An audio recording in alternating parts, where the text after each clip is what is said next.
Thank you.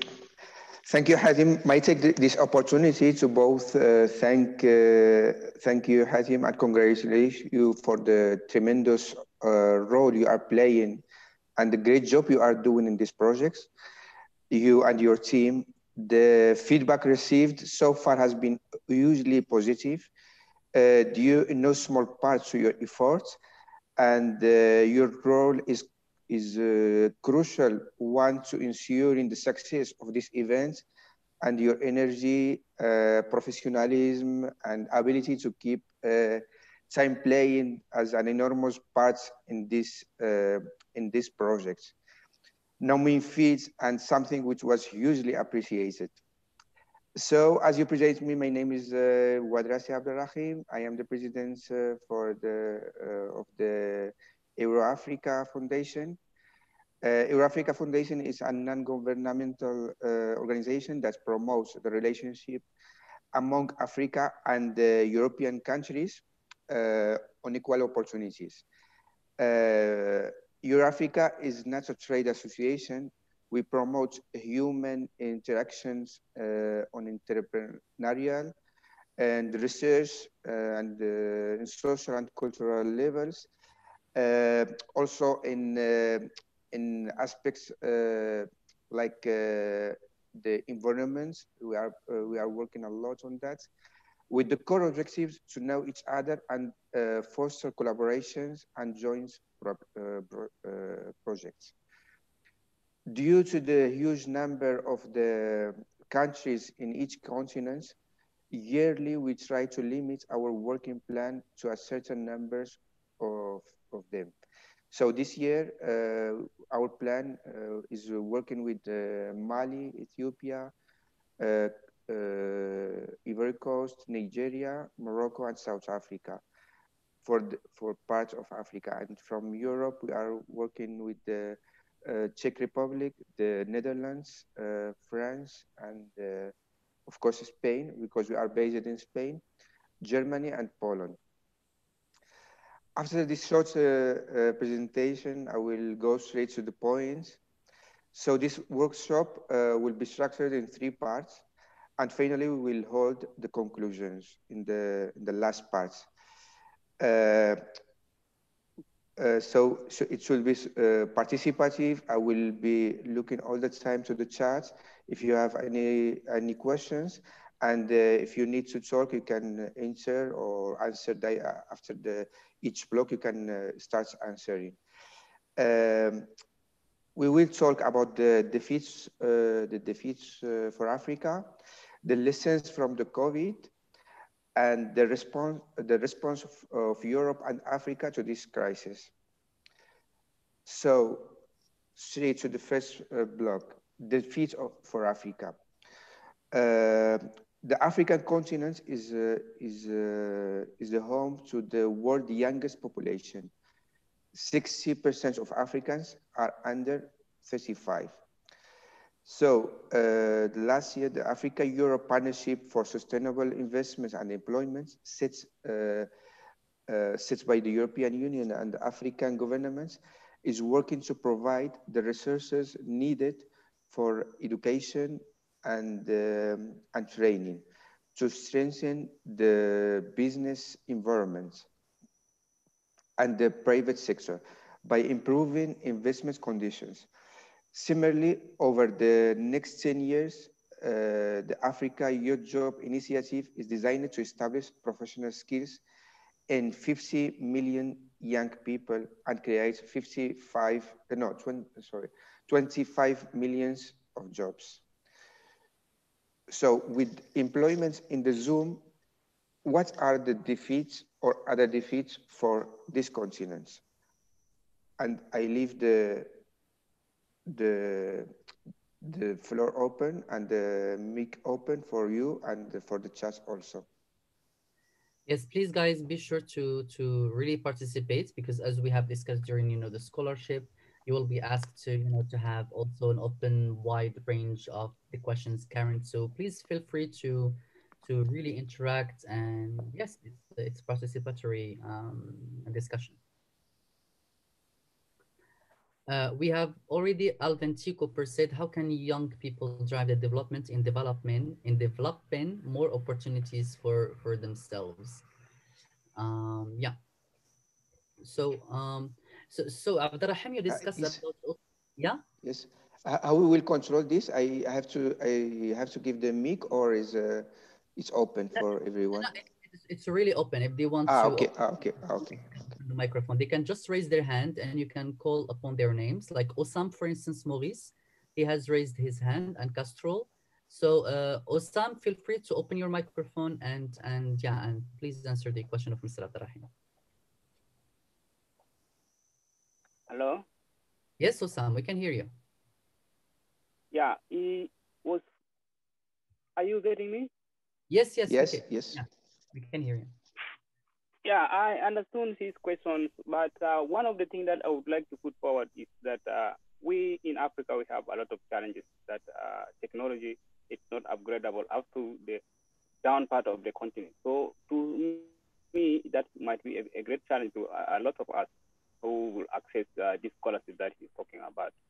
What strategy mine is just a question, what strategy do you have to maybe make sure that Africa is connected in terms of maybe 5G or fiber optics to make this scholarship accessible? Like what you're saying, you're talking of like Zoom uh,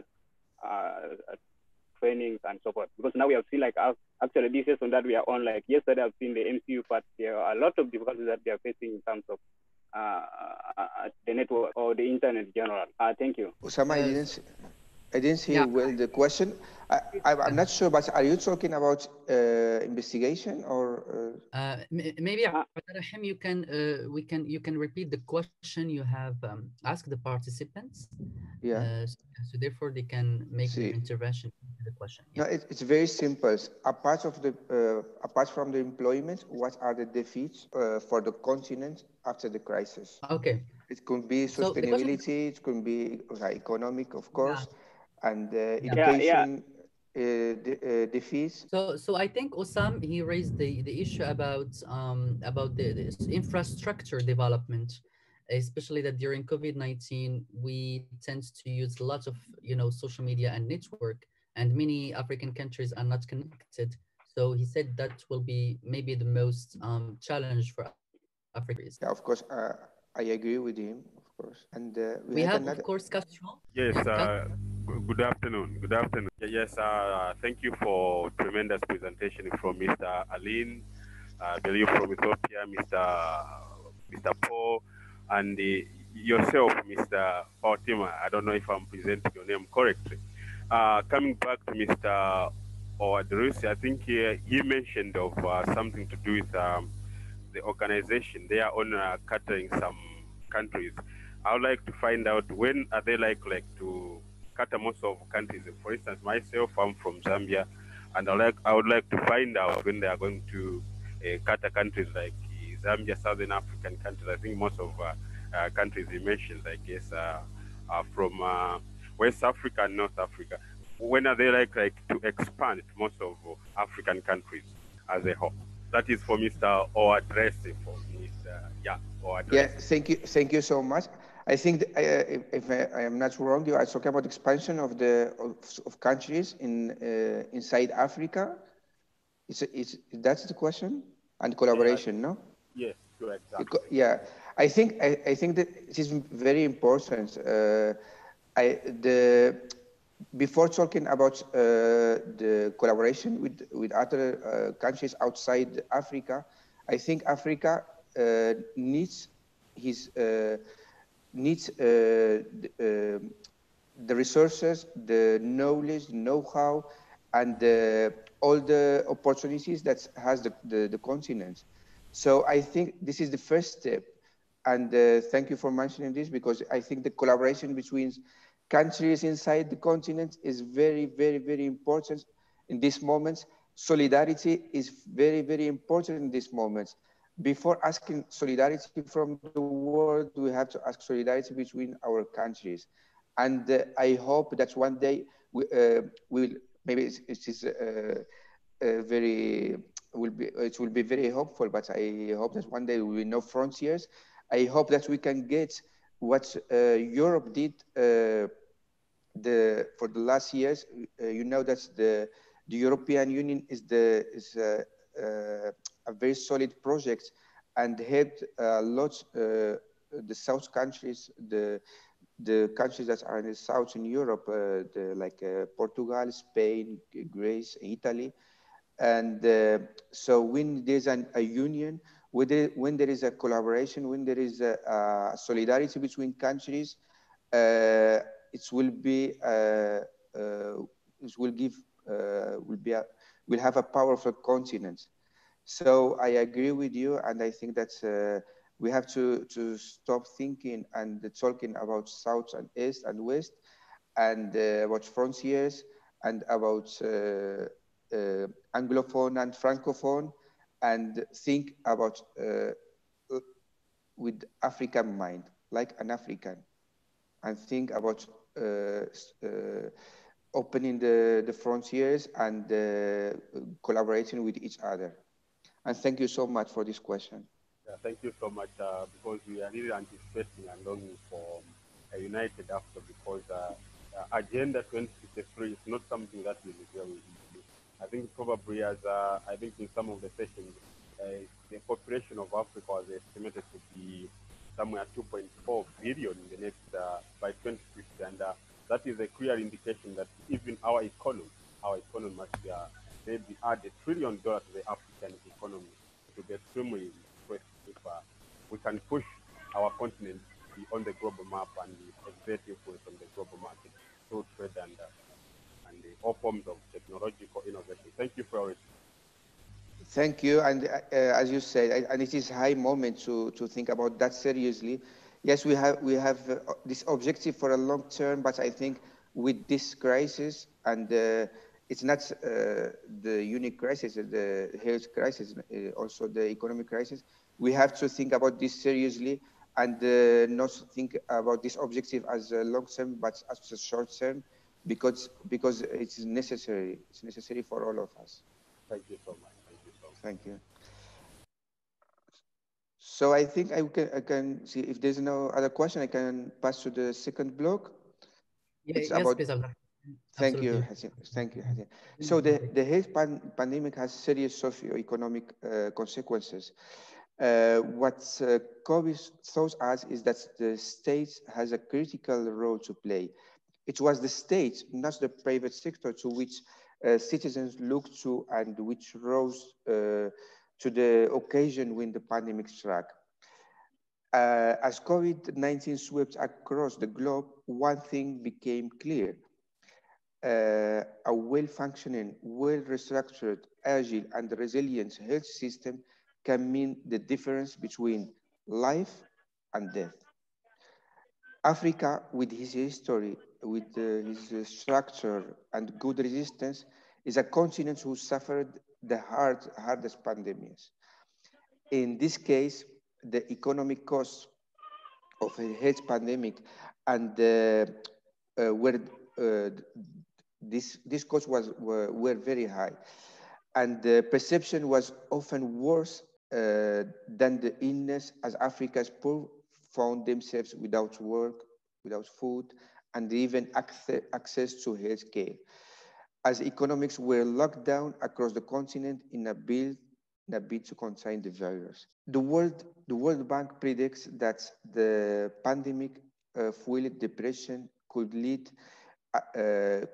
to as much as 3.3% drop growth this year, pushing the region into its first recession in 25 years. Because we were coming with for the last year, the region was increasing his growth. So, arriving to this point, what are the lessons thrown from the COVID? And I open the mic for all of you. If you want, I can write this also in the chat. If you need to hear the question or to see the question, I will write it in the chat also. Thank you, sir. Thank you, Abderrahim. Well, indeed, the COVID-19 has put a pressure on our continent, especially we have a vulnerable economies. So here the floor is yours, guys, on what do you think the lessons learned for this COVID-19. Maybe you have seen your country focusing more on one side or one component than the other. Maybe your countries were focusing on maybe on education, then the neglected health, which, for instance, we needed more than ever, the health sector in during the COVID pandemic. Yes, he Arnaud, Denis, Stéphane, you might open your microphone. Please go ahead. Yeah, thank you very much. Are you hearing me? Yes, Yes. we do. Okay, thank you very much. And I thank all the speakers of today. They was very excellent. Concerning this issue, this problem, questions about COVID-19. I think that the first thing that I remarked is that the people here in my country, because I'm in Côte d'Ivoire, the first thing that we remarked when there were the big problem of crisis, we remarked that the people who are rich, they went into the shop, they started buying provisions, and they took all the drugs, all the medicine, that because they were the people who has money. And the other thing that we saw is that the NGO, the organization of non-governmental, they work to assist the people. And even me, managing an NGO, we try to provide some goods, foods, and assistance to more than 45 families who were in need. But the major thing that I wanted to say is that there were all over the country, there were no very assistance, because people lose their jobs, and there were no another thing to do, and everything was very hard. But coming to the end of the crisis, things going well. But what I just had to say to end my speech is that this crisis was not good at all, because even me, I lose my job. So from that period to today, I'm jobless due to the crisis. So this crisis bring very, very bad news here for we youth of Côte d'Ivoire. But we are also hoping that Africa countries will open in Africa some opportunities which will be open from a country to another country, so that we can share maybe opportunities to move from your country, maybe to go to another, to find a job possibility for more youth inclusions and more collaboration between our different African countries. Because me, I'm not dreaming going maybe to Europe, or I want to be in Africa. But even I don't see maybe an opportunity in my country, but I want to find an opportunity in another African country. Thank you very much. Thank you so much, dear Arnaud. We will take Aisha, but please, guys, if you can just keep your intervention brief to 1 minute, that will be really good, so we can give the microphone to many people. Aisha, please activate your microphone. If you can activate your microphone, Aisha, it's still muted. Okay. Oh, sorry. Yeah, everyone. Hello, everyone. Nice to be here. Been learning so many things, but one of the things I observed during this COVID-19 is, please, we all Africans, we need to have one continent. We need to produce our own items, because one of the things that most affected us was the prices of food. You know, the COVID-19 was a lockdown for everyone, and we were in the house. Getting access to food was so difficult. And most of this food are being imported. They are being imported. So we should focus more on our agriculture, our own products. So that in case of any, I'm not praying for any pandemic, but in case of any pandemic, we don't have to worry. We don't have to wait for the European countries to send aid before we get access to food. Because some people, the COVID-19 did not affect them, but seriously, a lot of people died of hunger. Thank you very much. Thank you, dear Aisha. I will go to Abdul Maiga. Okay, good morning, everyone. Good morning, Abdul. Do you hear me? Yes, please go ahead. So, as a medical student, I am in the workforce of health domain. And in terms of lessons, I can say that first thing we have learned as lesson that we have in Africa weak health systems across Africa. And we saw this in COVID-19 period. We don't have the necessary health workers.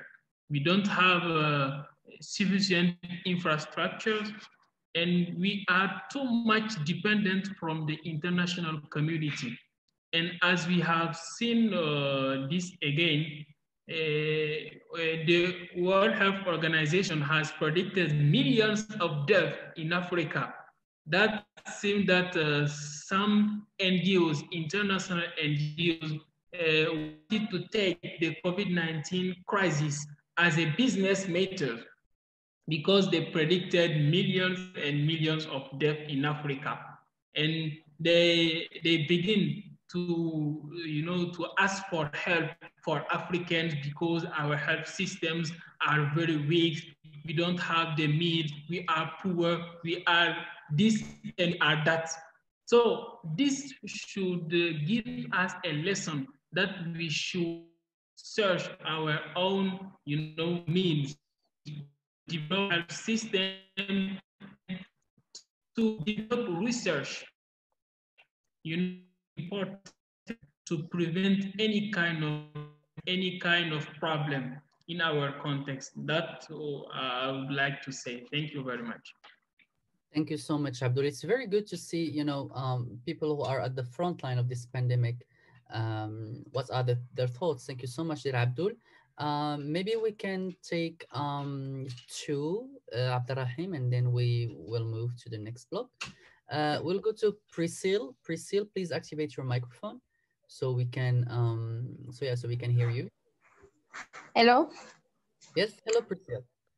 Please go ahead. Okay, I'm from DRC, and I'm going to talk about what I've noticed in my country. The thing that's very hurt me, it was about universities. When the president said that university should close, I've noticed that many universities were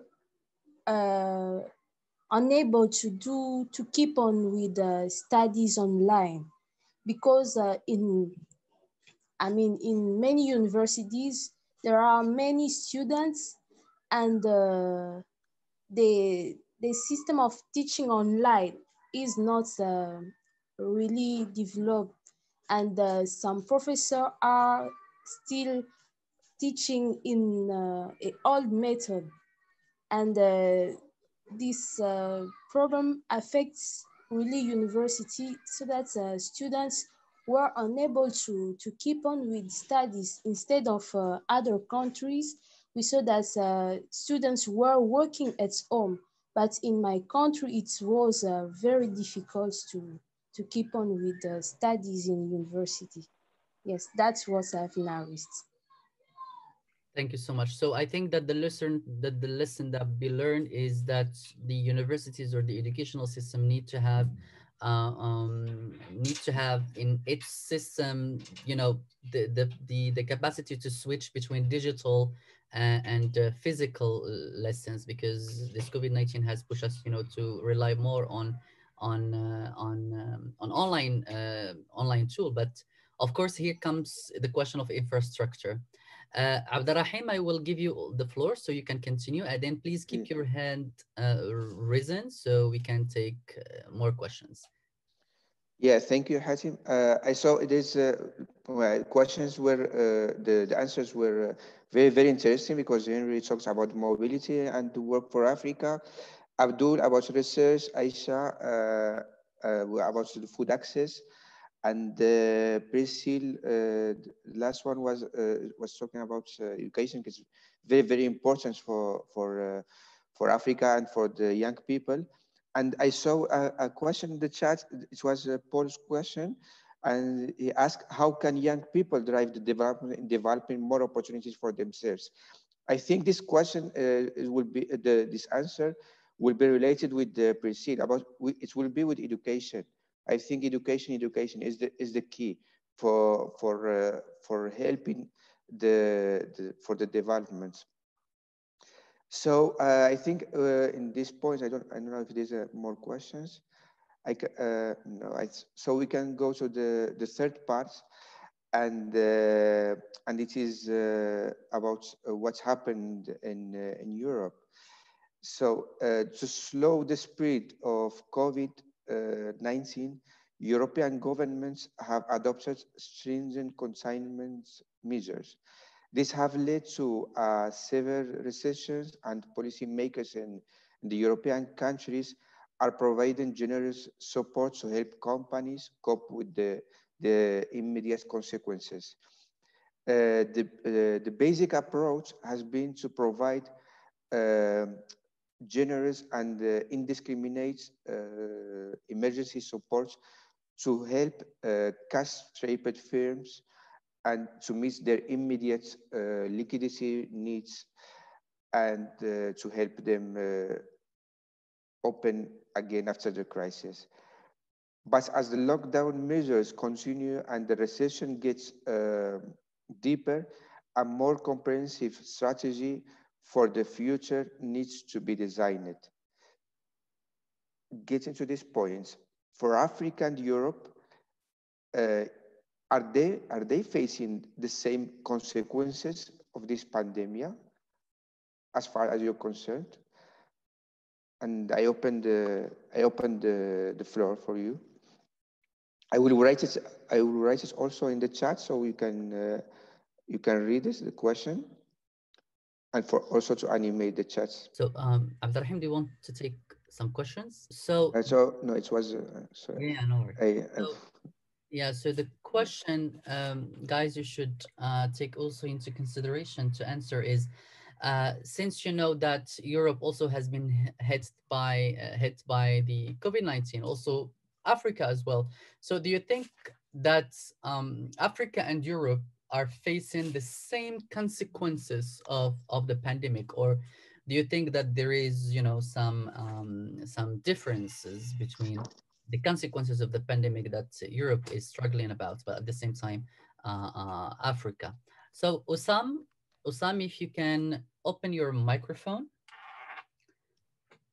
so we can hear your thoughts about this, or we can move to Tata Evans. Tata Evans, please activate your microphone. Marwa, she said no. Hello. Yes, hello. Hi. Okay. Yeah, for me, I think the consequences of the pandemic is the same in Africa as in Europe, because people are dying of it.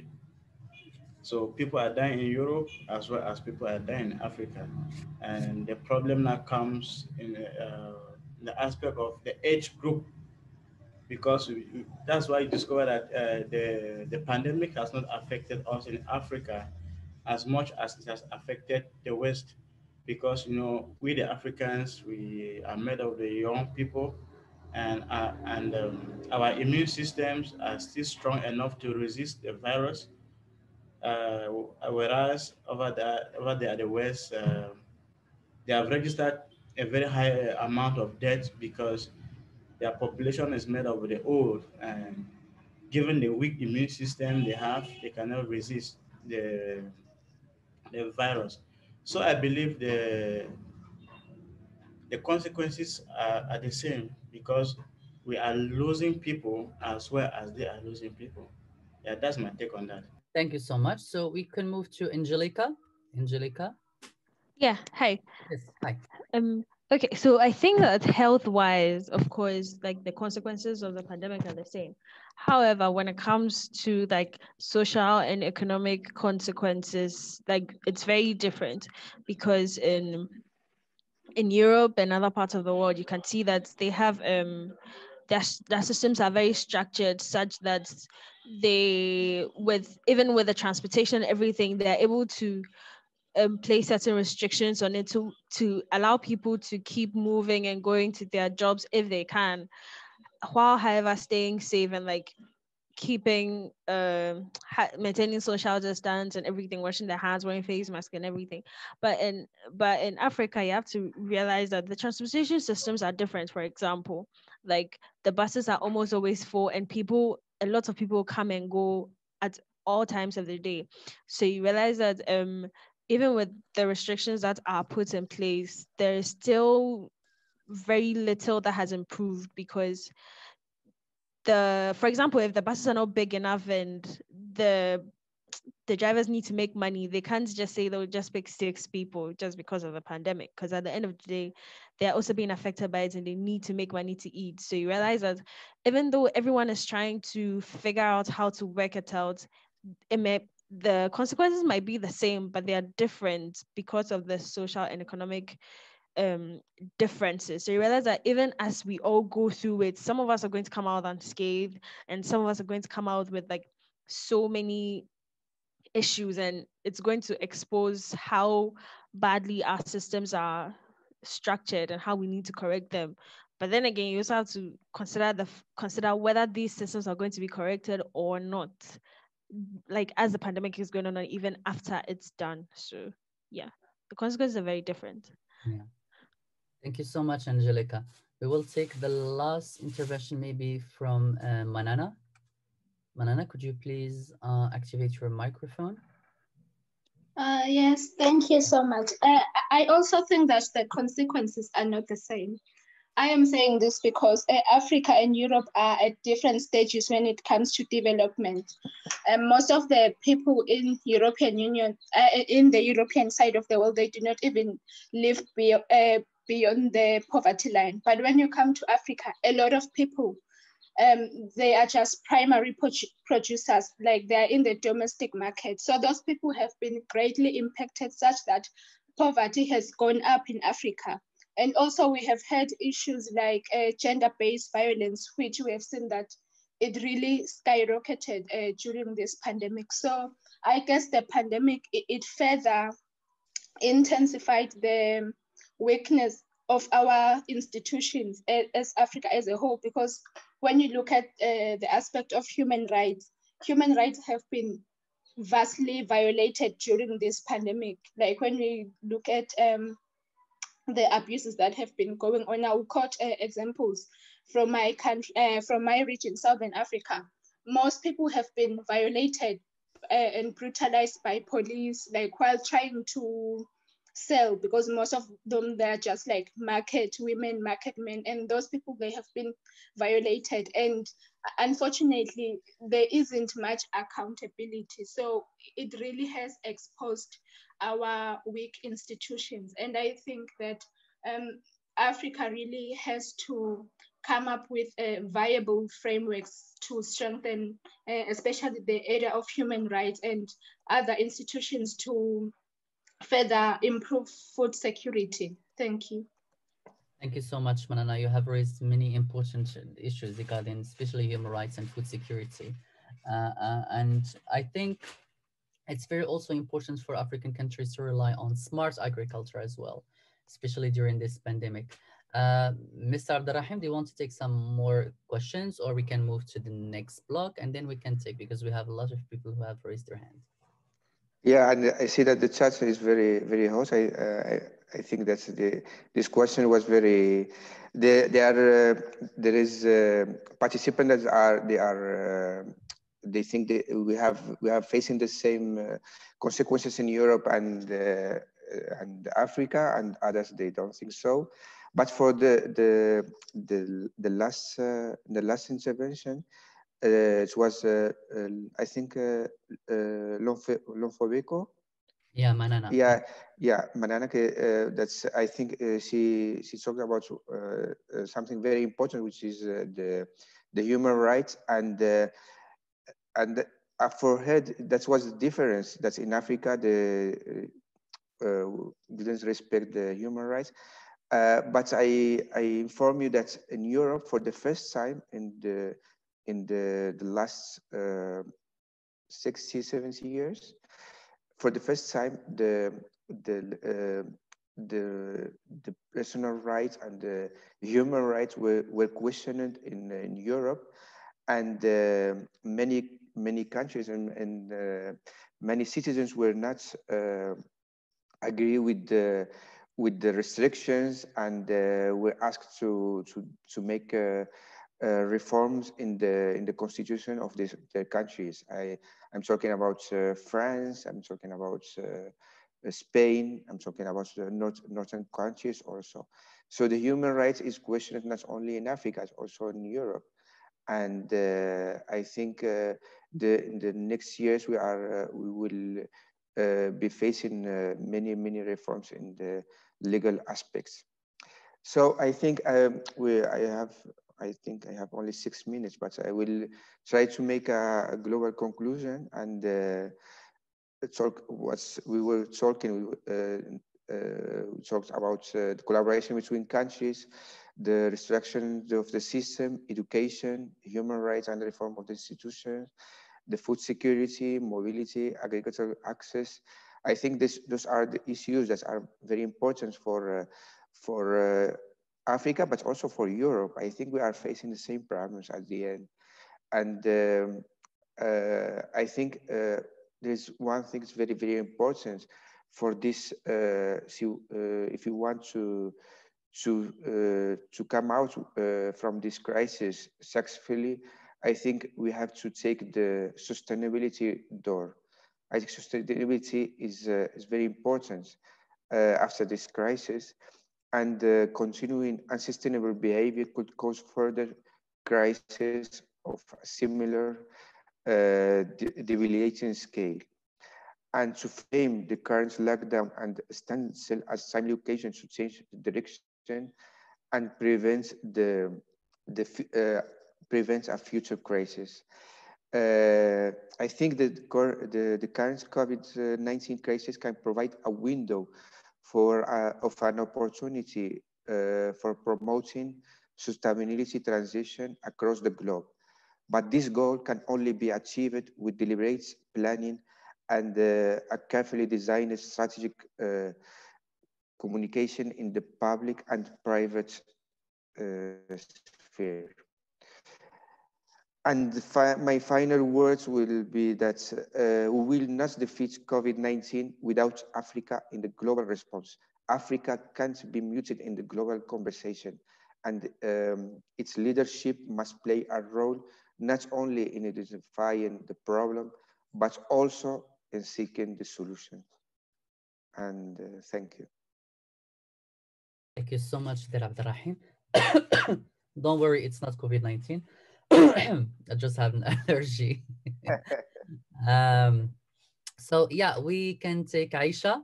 Aisha, you can activate your microphone. Yeah. Hello, thank you for another opportunity. One of the things I know we face this COVID-19, that okay, when it comes to the pandemic itself, the sickness, the death, Europe, Africa, we're equal. But when it comes to government, in terms of the people, creating rooms for people, that is where Africa got it wrong. For example, here in Nigeria, we got a lot of donors. We have the most richest African, which is Dangote, which banks dropped donation. If you look at the answers at the end of the day, a lot of palliative were found. The things that were donated to make life suitable, more comfortable a bit for people, government held those things. We heard in Europe, some countries, they gave their citizens money to cope. But here in Africa, it wasn't done. In Africa, if things are being donated, everybody, government decided that, foreign, they give the Nigerian government or African government $1,000 for each citizens. I bet you, at the end of the day, each citizens might end up having probably $200.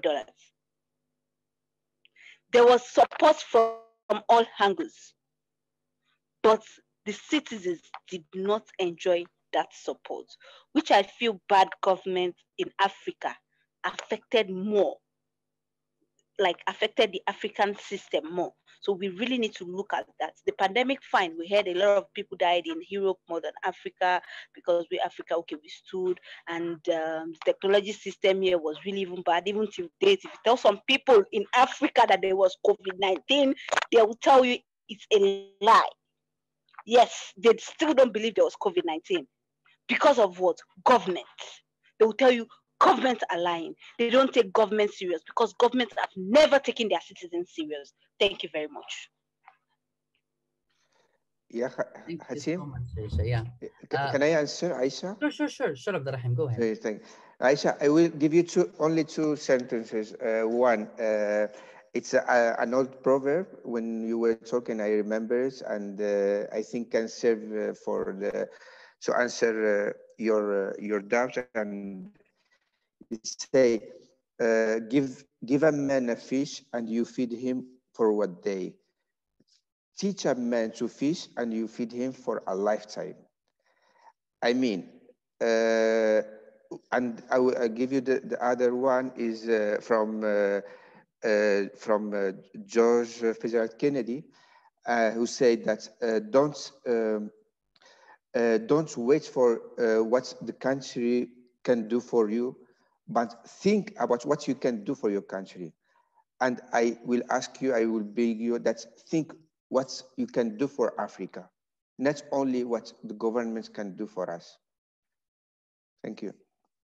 Thank you so much, Abderrahim. It's true that we think that government should do a lot of things, but also it's our duty as well to do also some things in return. Even it's small things, but at least it can contribute to many things. Because imagine if I am doing a small thing, my neighbors do a small thing, all the communities are doing the small thing, my city is doing a small thing, then these small things will become a bigger thing, okay? So yeah, thank you so much, Abderrahim. That's totally true. I will go to Jawahir. Jawahir, do you hear me, Jawahir? Yes, I hear you, Hatem. Go ahead. Hello, everyone. I hope you're doing well. So I think it's not the same as Europe has faced COVID-19. First of all, let's talk about what's the main problem of COVID-19, which is climate change. So we're going to have more pandemics for the future, as a research that I have done. So with my professor, I'm a biotechnologist student. So we study a lot about pandemics. And what is the solution that we're going to have? So climate change, human rights, also the small effects that we can do in Africa. It means everyone in his country, in his little community can make a change. I suggest probably to have the one movement like improving healthcare, improving insurance, also for pandemics, for such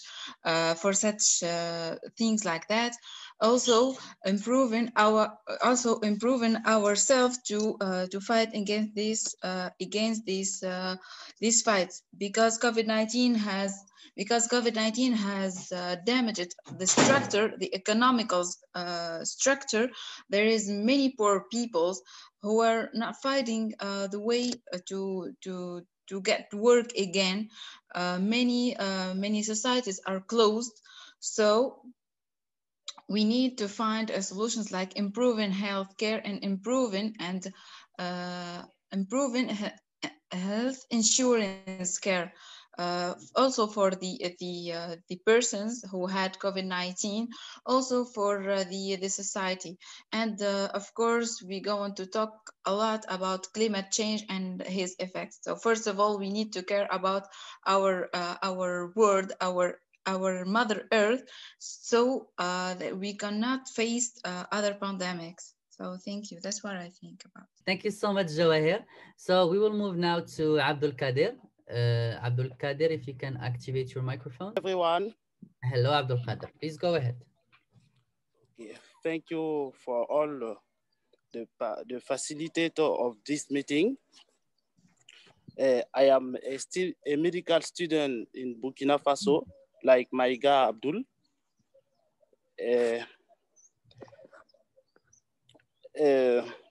Okay, we have done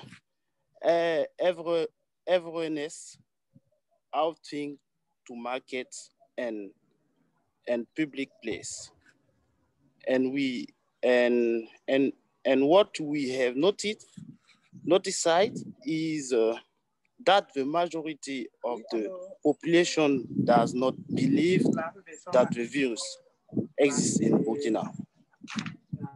They say that they have never seen their relatives suffering from the disease. I think we really need more awareness and sensitization. Thank you. Thank you so much, Abdul Kader. Tata Evans, I will give you them. Could you please activate your microphone, Tata Evans? Okay, thank you again. My question goes to Mr. Abderrahim. Yeah, I want to first of all thank you for the presentation, and I want to find out from him. Now we are looking talking about the COVID-19 and looking at measures that we can do to end it. You can also hear that from the West. There's a campaign about a vaccine, and as African youth, what is your say to us as concerns of vaccine? That's the question. Could you repeat the question, Tata Evans? Because I'm not sure if he heard it. So I'm not sure if Abderrahim. Yeah, I heard it. You heard. Okay, good. Yeah. No, thank you, Tata, for the question, and it's very important because I know there's a lot of fake news about news talking about the vaccines. Can we many think about this? I think we have a solution for a disease, for a crisis, and we have to take it. Forget about the fake news, about all what they are talking about the vaccine. If there is a vaccine, we have to vaccinate each one. Because if we are not vaccinated, all of us, this will not stop. The disease will stop. We have more than 60% of the population vaccinated. And Africa, more than Europe, needs to be vaccinated. Now they are talking that vaccine maybe will control our bodies. We don't know what's contained this vaccine. We know that when you are born, you have made a lot of vaccine. Have you questioned all the vaccine you have in your body? Because when you were born, you have done a vaccine for tuberculosis, vaccine for a lot of vaccines. And now that we have a solution, we are stopping and say, let's question what happens with this vaccine. We have to vaccinate, and we should do it. To stop the disease, we should do it. This vaccine, they demonstrated, Pfizer demonstrated it has a 90% of efficacy. So let's do it. And forget about fake news, because there's a lot of fake news outside. Thank you again. Yeah, I have a follow-up question, just to add to that. And okay, I just want to say concerns the aspect of the vaccine. We see that maybe there are people who have recovered in Africa from the COVID-19, except the statistics given are not true, because I believe in Africa, many people have recovered from the COVID-19 than how they have died. So why not just look into what did these people take to recover and work towards that, rather than taking a vaccine that we are not too sure, especially like you said, it's fake news coming as to what the vaccine is all about. So why not just look into what the other people took and got recovered, then advise people to take the same thing they took in order to be recovered from the COVID-19 virus? Yeah. No, the answer is very simple, because we need an immediate answer. We don't have time to start investigation. People are dying for the disease, but also there are people dying for the economic causes of the COVID. So we need an immediate answer, and the immediate answer is the vaccine. There will be time to investigate and see other methods, other ways to prevent this and to cure this. But for this moment, we can't wait more. We have lost 1 year, and we can start now investigating for other things. We have to do what we have now. And what we have now is the vaccine. It can be from China, from Russia, from Europe. We have to do it. This is what we have. And I hope the lesson from this is that for the next disease or for the next health crisis, Africa should prepare itself to have its own vaccine, not to start waiting for others to give her the vaccine. Yeah, thank you so much, Abderrahim. I think just to add to that, for your first question about the skepticism regarding the vaccine, I think that even the medicine that we are taking to to cure our headache or something, they have also side effects, not only the vaccine. So once, and Mr. Abderrahim is totally right. Since we are young, we have put a lot of vaccine, but we didn't question these vaccines. Why we are questioning this vaccine now? You have said something really good, that many people are recovering from the COVID-19. That's true, but does that mean that they will be immune to the COVID-19 the whole time? Absolutely not. Because even statistics show that people who had, COVID-19, who were ill because of COVID-19, they have developed like immunity toward this COVID-19. But this immunity can last only like less than 6 months. And then they can also be hit by the COVID-19 as well again for another time. And the second time, it will be very even hard than the first time. There is a matter of reflection that we should think. And Mr. Abderrahim had said it totally agree and totally share his opinion that there is no time to question. There is time to, to act and react. And we cannot afford the consequences of COVID-19, the economical, social.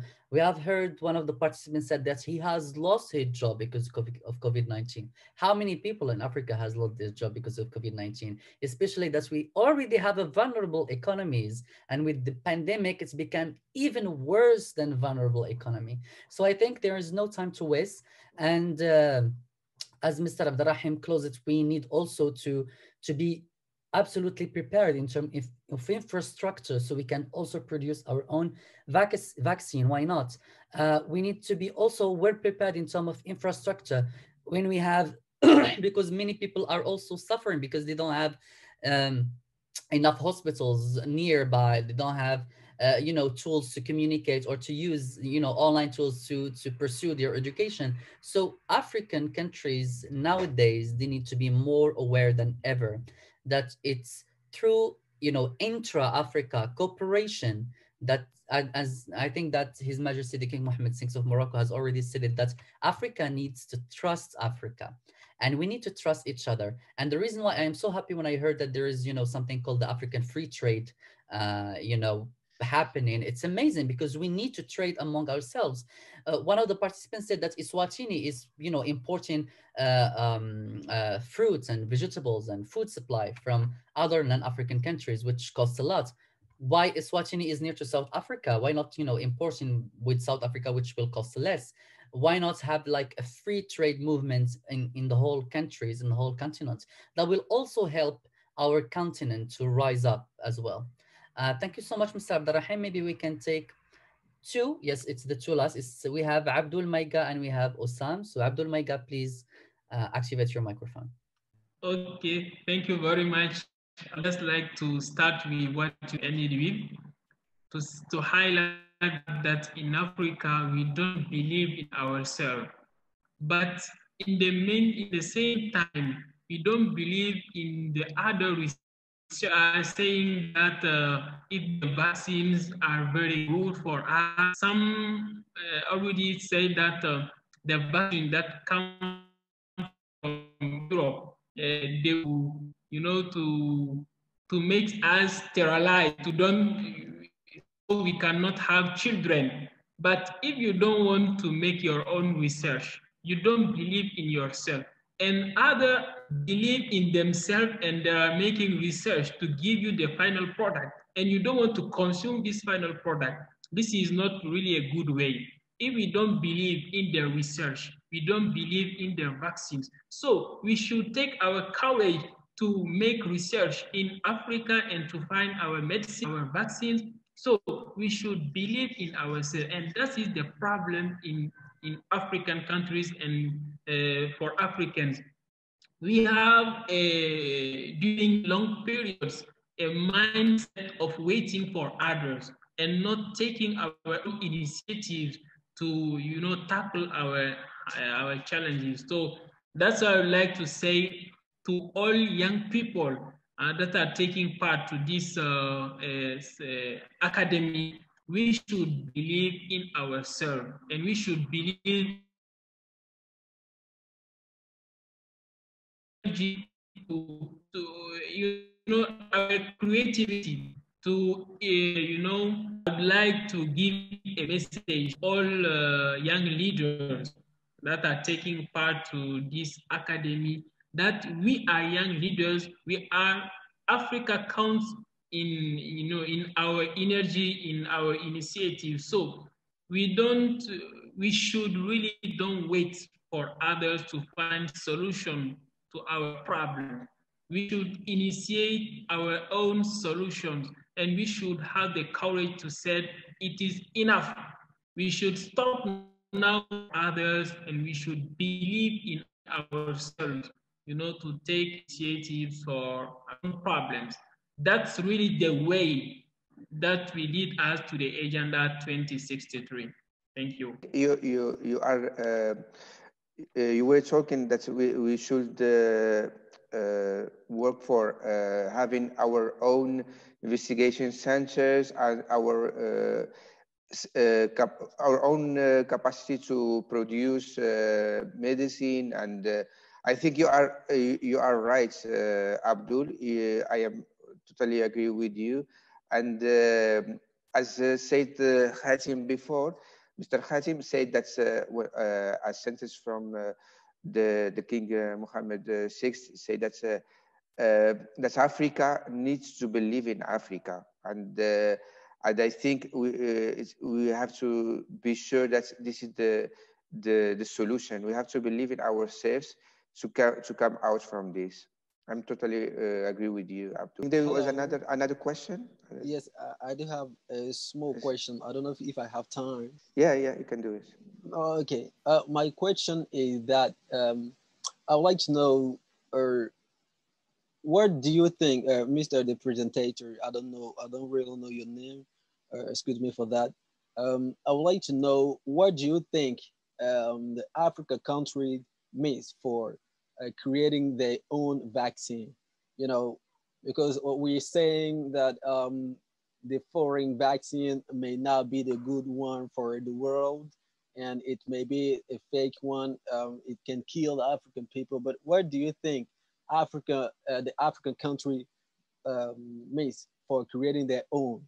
Except Madagascar, who have discovered a drinking one. I don't know. Except that we have not yet heard about a creation, of a vaccine for the African continent or for the world from Africa.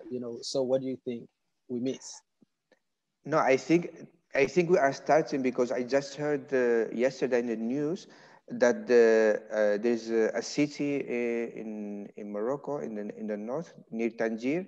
It's called City Mohammed VI, and it's a technological city. And Morocco will start a project to start producing medicine, not only for Morocco, but also to export to African countries. And the King Mohammed VI made an objective to have, I think, in the few coming years, autosufficiency for medicines in Africa. I think we are in the road. So only don't stop working. That's and I also read in the chat that I think Osam Morris mentioned it. That the African Center of Diseases should start also working on this. And I am agree also with Osam that explained that, but I am totally agree with him. That the African Center of Diseases also should start working on this. Yes, can you hear me? Yes. Yes, this is me, Osam, again. Yeah. Can you hear me? I just read your message and yeah. yeah. Yeah, thank you. I was trying to say something because we have learned a lot of lessons in terms of scientific research, like we have seen what happened with the World Health Organization in Israel from the beginning of the pandemic. So that is a big lesson that we African the Center for African Disease and Research Control should learn from the beginning. Like we have seen what the US president did with the World Health Organization. He actually took a mission of maybe stepping backwards. I think, Osam, we cannot hear you because maybe you have an issue in your yeah. Mr. Abderrahim, I will leave you to have your closing remarks, and then we will wrap up and prepare for our fun 1 hour after that. Mr. Abderrahim, you have the floor. Yeah, thank you so much, Hazim, again. I learned a lot with you this hour, and thank you so much for inviting me to share this moment with you. I think that the conclusion is that Africa needs Africa. Africa needs to believe in Africa. We have to work together. We have to collaborate. Some themes that are very important: sustainability, education is very, very, very important, and at last, I think that we have to think seriously about investigation, and Africa will have to start about this this path. I think we have to work on this about investigation. I wish you all good luck. I wish you have a good weekend. I hope to see you again. I left you my email in the chat. Thank you also. I followed all the conversation in the chat, as was very interesting. Thank you, Hatim and the Academy, for inviting me. I am always at your disposal, and you have also the Euro-Africa Foundation at your disposal for any question. Thank you so much.